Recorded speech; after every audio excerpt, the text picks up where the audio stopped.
Merry Christmas and a Happy New Year. Good morning and welcome to the Episcopal Church of the Good Shepherd in Richmond, Virginia. I'm Dick Hickman, a member of the vestry here at Good Shepherd, and it's January of 2021, and you have joined us for our first adult education forum since Good Shepherd and all of the churches in the Diocese of Southern Virginia closed last March at the very beginning of the coronavirus lockdown. This course is on the history of the church in England, and we're going to share with you an overview of 1,500 years of the history of the church, going all the way back to the year 63 AD, when the first, according to legend, the very first Christian missionary, Joseph of Arimathea, arrived in the Roman province of Britannia. Now, our goal in this course will be to provide an overview of church history all the way up to the English Reformation in 1563. So, admittedly, this will be a very, very high-level overview, but we'll try to cover some very interesting stories along the way. Our stopping point will be the Elizabethan settlement and the first convocation of the Church of England in 1563, and that was exactly 1,500 years after our starting point, when our church adopted the 39 Articles of Religion that are still included in the back of our Episcopal prayer book. So why are we having this course today? Why are we even here? What's the point? Other than we all know that the Episcopal Church USA is the offspring of the Church of England. So why should we be interested in all of this ancient history going back almost 2,000 years? Well, here's the point, the theme, if you will, of this course. And this is the point. As our society has become more secular, we're seeing less emphasis being placed on the teaching of Western civilization to the next generation.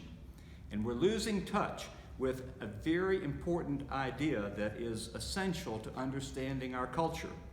The Christian church is the foundation of Western culture, and it was the church over many, many centuries that saved Western civilization. And we really must not forget that. Overall, on balance, in a very imperfect and broken world, the church has been a force for good.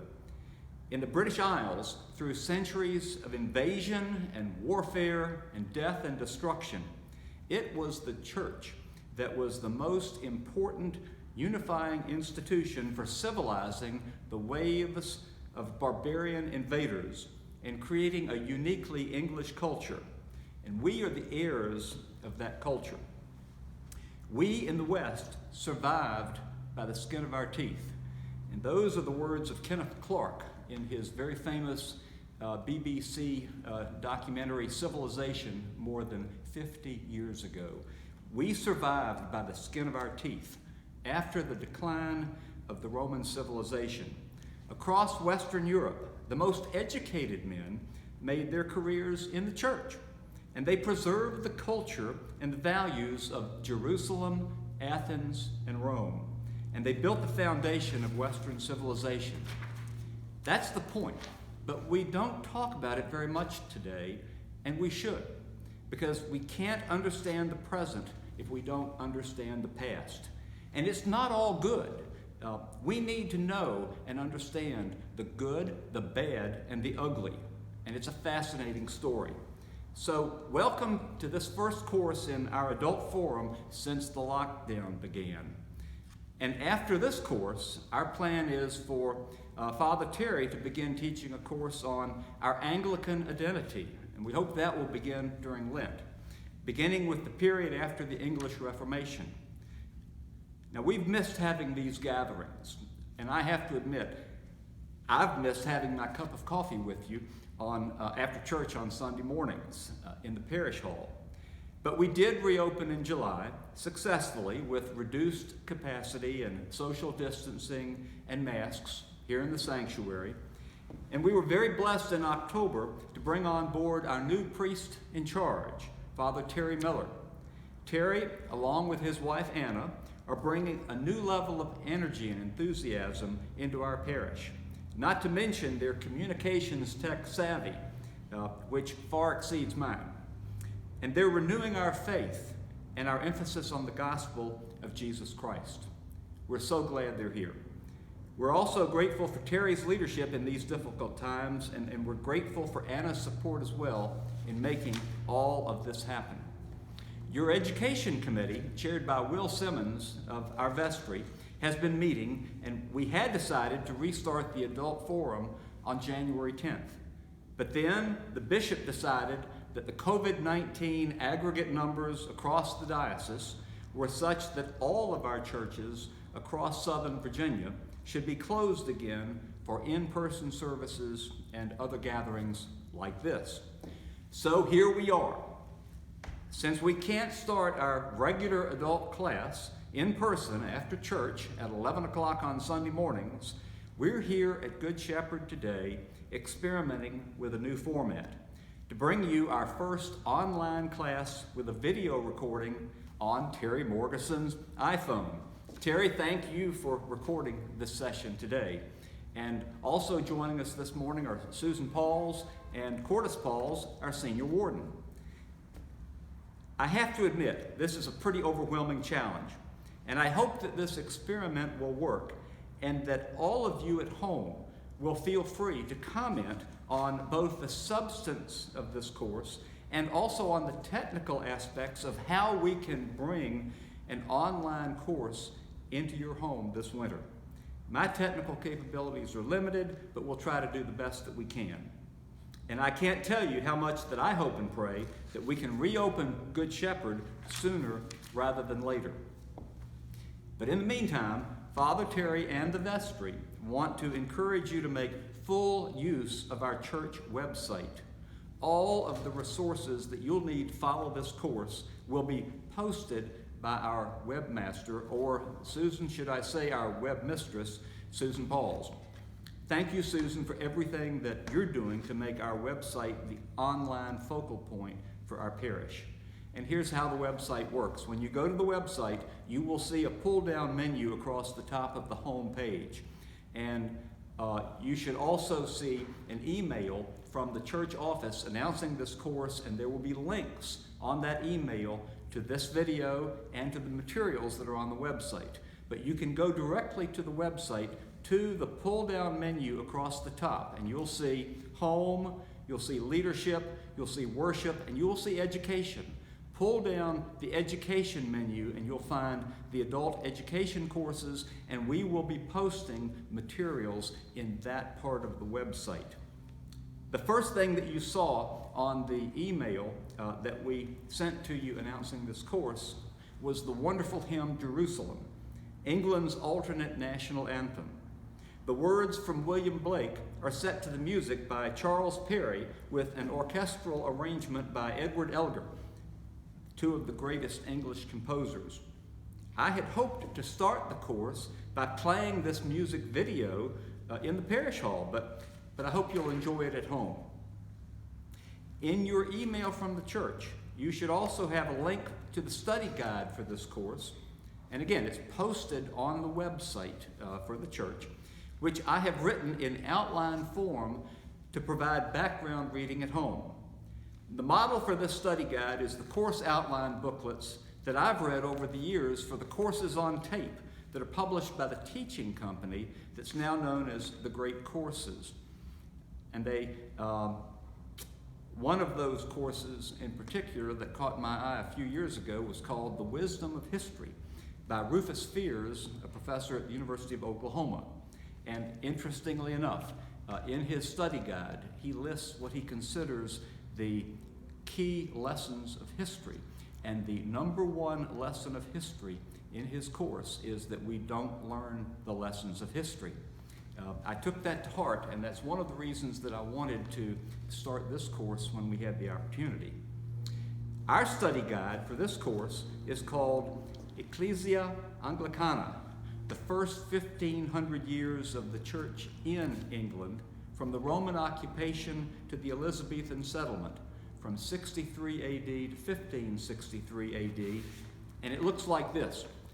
So you can go to the website, you can open this study guide, you can print it at home, and notice in the title that I did not say the Church of England. I said the Church in England. And in this course, we will distinguish between the Church of England and the Church in England. And the shift came about 1533. But the Church in England has been there for almost 2,000 years, since about 63 AD, according to legend. But the Church of England, as an official entity, was created by Act of Parliament under pressure by Henry VIII in 1533. And on the second page of the study guide, you'll find the actual quotation from the Act of Restraint of Appeals from Henry VIII, adopted by Parliament in 1533, that actually provides the legal foundation for the Church of England as opposed to the Church in England. Now, Anglicanism in the Church of England did not begin with Henry VIII and with the break with Rome in 1533. In fact, Christianity was well established in the Roman province of Britannia long before St. Augustine of Canterbury arrived in 597. If you take a look at the study guide, on page 3, I've included a gospel reading. And I'm going to start our summary this morning with that gospel reading because it's the story of Joseph of Arimathea. And according to St. Matthew, chapter 27, when evening fell, a wealthy man from Arimathea, Joseph by name, who had himself become a disciple of Jesus, approached Pilate and asked for the body of Jesus. And Pilate gave orders that he should have it. Joseph took the body, wrapped it in a clean linen sheet, and laid it in his own unused tomb, which he had cut out of the rock. He then rolled a large stone against the entrance and went away. Mary of Magdala was there, and the other Mary sitting opposite the grave. Well, we know the story of Joseph and the tomb of Jesus. And what I didn't know until I began reading the background for this course is that, according to legend, that same Joseph of Arimathea and his followers came to Glastonbury in England in the year 63 AD. Now, that is not a historical fact. It is a legend. But we do know that Christian missionaries came to England in the early years following the crucifixion of Jesus. So that's on page 3 of the study guide. And then if you turn to page 4, I've included the words to the hymn Jerusalem that you can follow along as you listen to the music video. And then the legend that connects Joseph of Arimathea with the founding of the Church of England. And that is from Idylls of the King, Alfred Lord Tennyson, written in the 19th century. And that legend is that Joseph came of old to Glastonbury, and there the heathen prince gave to him an isle of marsh whereon to build. And there he built with wattles from the marsh a little lonely church in days of yore. So the legend in English history is that Joseph came and founded the original church in Glastonbury in 63. Now, on page 5, you'll find an introduction to the course, and on page 8, you'll find the organization of the course in 4 parts. And I don't know that we'll actually follow that in any logical sense of breaking down by video recordings, but there were a number of logical points to organize the course. That's on page 8. And then if you look at page 9, and that really gets into the heart of the course that I hope that we can cover. Starting on page 9, there's an outline called Why Should We Be Interested in This? And that's really the heart of the course, the key issues and lessons that I've tried to distill from studying the history of the church. And that's what I really want to share with you in this course. If we can get through these pages in the next several weeks, we'll be doing really well. Now, pages 17 through 50 of this document are in outline form, essentially a timeline of the history, the key dates in the history of the church and the history of the British Isles, going back to prehistory and all the way to 1563. And there's a fair amount of Western European history thrown in as well, for good measure, because you really cannot understand England in isolation of what was going on in continental Europe at the same time. And then the last 2 pages of this document are just a recap and a summary of what's gone before. So I urge you to take a look at your website for the church, find the study guide, and find the time, if you wish, either before or after our video sessions, to take a look at the more detailed information that's contained there. Now, we'll also, on the website, try to add in some maps on the web page from the different periods of British history and some other materials as we go along. And I want to encourage everyone to become familiar with our website. You'll find, for example, Father Terry's sermons, both written and audio format, and lots of other materials. Now, if you're like me, you're just beginning to get used to this online world, but we have to make the best of it for a while. Now, in the next session, in our second session, I'd like to share with you the stories of 3 men who were very critical to the advancement of the church in the British Isles. And they're not necessarily who you'd expect, but I will be talking in more detail about Joseph of Arimathea in 63, and then we'll skip 500 years into the future to 563, and we'll talk about St. Columba founding the very important mission at Iona. And then we'll skip ahead another 5 centuries to 1066. William the Conqueror brings Lanfranc from Normandy to become the Archbishop of Canterbury.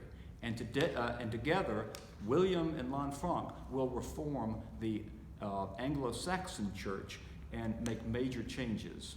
Now, I'll cover those 3 stories in the next session. And for now, I want to thank you for your time, and we'll see you in the second session.